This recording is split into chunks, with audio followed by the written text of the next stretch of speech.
Ito yung dirty kitchen ko, no? So ngayon, dito tayo lalabas. I-tutor ko kayo sa maliit kong garden. So ngayon lalabas tayo, no?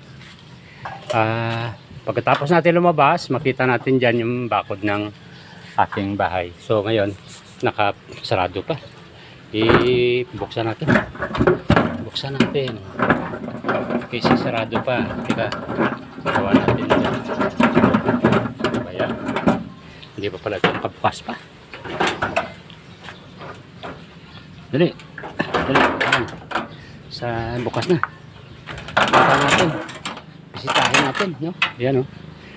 Naku, ganito na pala itsura nito. Tagal ko na hindi nakapunta rito. Ayan, oh. Ganyan yung itsura ng kwarten ko ngayon. Palibasa nga, nandun ako sa kabila. Doon sa Manukan. Doon ako nagtanim ngayon. Doon ko na inilalagay yung mga oras ko. Kaya, naku Diyos ko. Ganito na pala itsura nito. Ilang buwan na ako hindi nakapunta rito. Hindi ko na sila naalagaan. Kawawa naman. Yung papayas ko, ang taas, oh. Tapos, tandaan lang, baka madulas tayo. Yan, naku, kawawa naman sila. Kumusta kayo, aking mga papaya? Sus, ayun, kawawa naman sila, oh. Yung isa, oh, na ano na, sus, tagtal ko na kasi hindi nagpunta rito. Oy, kumusta kayo? Ano ba yan? Kawawa naman kayo. Kaya, tanggalin natin ito. Kawawa naman sila, yan, oh. Kawawa naman sila. Pero hindi na bale. Kaya minsan, ano, kung bakit hindi ko nagtatanim sa may silong, no? Nawawalan ako ng gana magtanim sa mga may silong. Kasi, sa totoo lang, nabubuhay sila. Ayan, nabubuhay sila, no? Pero, maliliit. Yan, pagkitasin natin. Upang sa ganon, hindi na siya, kinakarga pa ng nanay. Pero hindi na lumalaki yun. So, ito naman, kawawa naman to. Hoy, kawawa ka naman. Sige lang, tiis-tiis lang tayo. Wala kayo sa tamang lugar ng pagtataniman, eh. Ayun lang. Feature. Yun, yung isang patola na pabayaan. Hindi ko na nakuha. Ay, busy sa kabila. Ito. Saan pa? Ito. Ito sila, oh. Kawawa naman talaga, oh. Yan. Pinasandal na lang dito. Kasi nga, pinasandal na lang dyan, oh. Kasi nga matutumba siya. Yung iba naman, tumaw. Ito sila, oh. Yan, kawawa naman sila. Oh, salamat sa iyo at lumaban ka sa silong ng kabuhayan. Bayan. Ito rin, oh. Tagal na rin to, so malapit na mahinog nga, no? Palibasa nga, talagang kontra ko yung ano, kalaban ko yung silong. Ayan, sa ngayon, silong nga yan, no? Silong talaga yan, no? Ayan, ayan pala, oh. Ito, no? Yan.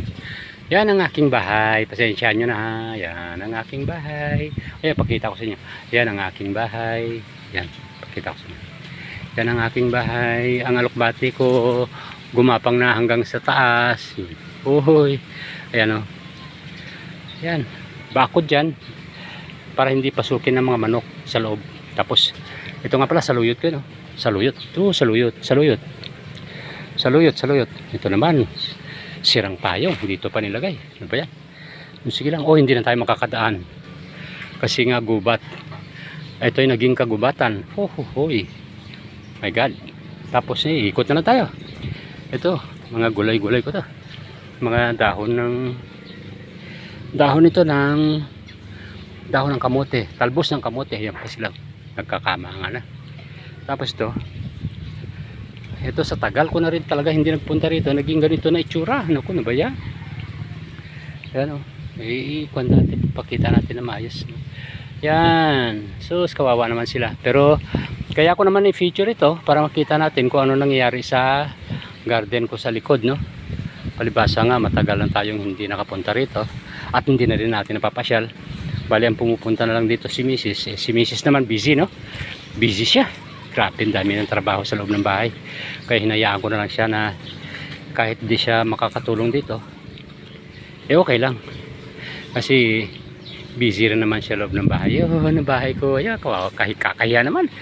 papakita natin yung bahay natin. Yung papaya oh, sobra pa sa taas ng bahay. Pero hindi naman siya namumunga. Pero dyan lang sila. Kawawa naman kung putulin natin sila. So itong papaya na ito, siguro mga 1 taon at kalahati na yan. No? Ang ginawa ko is ganito. Ayan oh. May nag-advise kasi sa akin na ganito daw ang gagawin. Yan oh. Nilagyan ko siya ng, napapanood ko lang ito sa video ha, sa YouTube. So ngayon, ginaya ko rin. So resulta yan. So resulta, hanggang ngayon wala pa. Wala pa siyang bunga. Yun siya. Pero okay lang. At least paano natin ma-experiencehan yan kung hindi pa rin natin sundan yung mga ating mga napapanood sa YouTube. So ngayon, ito. Mahaba na. Yan, kawawa naman sila, no? Pero okay lang. At least may kapalit naman. Doon sa loob ng sa loob sa sumanukan. So yun yung pintuan ko yan. Pagkita ko sa inyo. Bahay ko, dirty kitchen. Tapos to yung pintuan. Yun. Itong papaya naman na to. Papaya ko, mamumulaklak ka na. Sige. Sige lang. Enjoy lang ang buhay. Ganyan talaga. Tapos dito, minsan, dami nag-o-order sa akin din ito nung wala pa ako sa manukan. Mga talbos ng kamote. I-picture natin yan. Yan. Nabayaan ko na lang kasi nga meron na akong tanim dun sa manukan, no? So ito. Pero pag may biglaang pumunta rito at humingi ng ganyan na gulay, no? Ganyan na dahon ng talbos ng kamote, pipitasin ko naman siya kaagad at pagbibigyan sila. Yan. Tapos minsan kapag mayroon silang request sa akin na mga gulay-gulay at gabi na, minsan pumunta sila dito kahit gabi na, no? Ang ginagawa ko, kung ano lang meron din dito sa likod ng bahay ko, yun, pinipitasan ko na lang sila kung ano meron ako. Tulad nitong mga papaya nito, kapag may mag-request naman sa akin ng papaya para gusto nila magtinola, ito dito pwede, ready na yan. Ganun din sa labas, no? Meron akong finiture rin sa inyo nung nakaraan na marami akong papaya sa labas. Yan, no? May bunga pa, oh. May bunga. May bunga. Ngayon, kung wala silang makuhang dahon ng siling labuyo dahil ipanghalo sa kanilang tinola, ito malunggay sa loob ay sa labas ng bahay. Yun pa. Malunggay nasa tabing bahay. Sabi ko naman kay misis ko, no? Ganito katwiran ko sa misis ko. Kasi minsan inutusan niya ako bibili ng malunggay sa kapitbahay. Ang sabi ko sa kanya, Inday, ang malunggay ay hindi binibili. Ito ay tinatanim kung saan-saan lang. Nabubuhay yan. Kaya ngayon, hindi na kami bibili ng malunggayan. Yan, ganda, no? Oo. Pag masipag ka lang talaga, no? Marami kang pakinabang. Lahat ng bagay. Ito, sa totoo nga lang, pinagtahan nila ako dito para itinuro kung saan yung gusto nila dito. Ito rin tinatawag na gabi na ginagataan, no?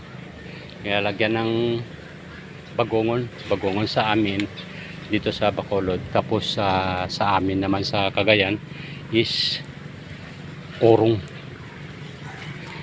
Ayan, pera yan, pinagkaperahan ko rin yung talaga yan. Kaya maraming pera na nakapaligid lang. Nasa iyo lang, sipag mo lang talaga kailangan, no? Yan. Kailangan sipag lang. Dahon ng saluyot nga kahit gabi ay pumupunta pa rin sila. Ay, may bibili? Ay, sige, ikaw mo ako. Dali lang. Oo, sige, hawakan mo to. Oh. Okay na, sige, okay na. Akin na. Okay, salamat. Ha? Ayan, sus. Nagbablog ako eh. Tama-tama, dumating kayo. Salamat. May buyer pala kayo. Sige, anong kailangan nyo? Ay, dahon ng kamote. Ano, lawis-wis or ano, green lang? May green daw. Bago lang. Ito mag-asawa ko. Kasama ko yan sa... magkaway-kaway naman ko dyan. Kasi nag-ano ko ng pang YouTube ko. Oh, so thank you ha. Nagpunta kayo dito. Oy, thank you, thank you. Oh, so ngayon, kaibigan, ano, ito, dalawa sila. Bibili daw sila ng aking tanim na, yan ang gusto nila, yan oh. Mga ipakita ko nga sa inyo. So, timing naman, hindi ko naman to in-edit na. So, timing nandito sila. Kaya pagbigyan natin sila. So, sige. Thank you very much. Sa panonood, thank you very much. Sana